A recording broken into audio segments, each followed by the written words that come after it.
Assalamu alaikum wa rahmatullahi wa barakatuh. Bismillahir Rahmanir Rahim. On behalf of Markaz Sahaba, the voice of Ahlus Sunnah wal Jama'ah, we present to you lesson number 1859 of our daily Naseehah and advice. Today, with the grace and mercy of Almighty Allah Jalla wala, we focus on the 24th of JUMAD-AL-ULA. It was on the 24th of JUMAD-AL-ULA, 24th, the year 808 after Hijrah, corresponding to 17th November 1405. Shariful Hoosen establishes the Sultanate of Sulu in modern-day Philippines. We know that we think Philippines has very few Muslims. There are plenty Muslims, but obviously many parts of theirs are also the oppressed.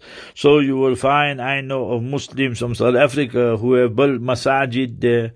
So we should be the ones who become proactive, mashallah. There are certain parts you hardly find a masjid or a madrasa or a imam.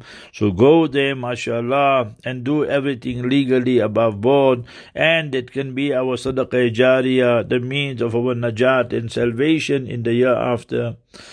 Then the next one, Surah 24. Then on the 24th of JUMAD-AL-ULA, so we find 359 after Hijrah, the 4th of April 970, the construction of Al-Azhar University commenced. If you study the history of Al-Azhar, you will know that every person at that time was a person who used to read the Tahajjud, devoted, dedicated Muslim. Then obviously the Shias and all of them infiltrated, and now today it has become a state organ and a puppet of the state in most aspects. So therefore, we don't have any confidence in Azhar or the fatwa and verdict issued by it, because most of the time it is to suit and appease the government that is there. Then we see on the 24th of JUMAD-AL-ULA 1125, so after Hijrah, the 18th of June, and this was 1713, a treaty was signed between the Ottoman Empire and the Russians, and in accordance with this treaty, Russia handed over land along the Black Sea, and it's a wonderful scene when you're in Istanbul to see the Black Sea, and the condition is that they are relieved of the yearly tax they were paying to the Ottomans for protection against the pirates. So imagine that even Russia was fearing the Ottoman Empire, and this is all kept hidden from the Muslims, because the Muslims themselves have forgotten the first word and the first verb and commandment Allah Ta'ala revealed, Iqra, read. We must be reading daily. If we don't read, that day is wasted in our life. Hadith in Maqasid Hasana of Allama Sakhawi rahimahullah, Man istawa yawmahu fahuwa maghboon.